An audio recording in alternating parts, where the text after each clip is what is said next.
Local బాడీస్లో elections లేవు.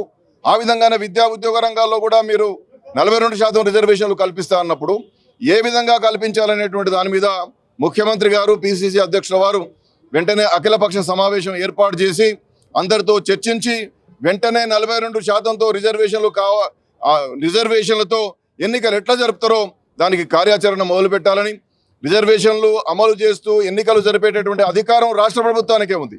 కాబట్టి ఆ అధికారాన్ని ఉపయోగించుకొని మరి ఒకటే మళ్ళీ చెప్తాను. నేను ఏమంటున్నానంటే రాష్ట్రంలో అధికారం ఉన్నప్పుడు, రాష్ట్రం చేతిలో అధికారం ఉన్నప్పుడు, రాజ్యాంగం రాష్ట్రానికి అధికారం ఇచ్చినప్పుడు జీవోలు తీసి అధికారం వెంటనే అమలు చేయాల్సినటువంటి పరిస్థితి రాష్ట్ర ప్రభుత్వం అధికారంలో పరిధిలో ఉన్నప్పుడు దాన్ని కేంద్రానికి పంపించడం అనేటువంటిది కొంత ఇబ్బంది అవుతున్నది.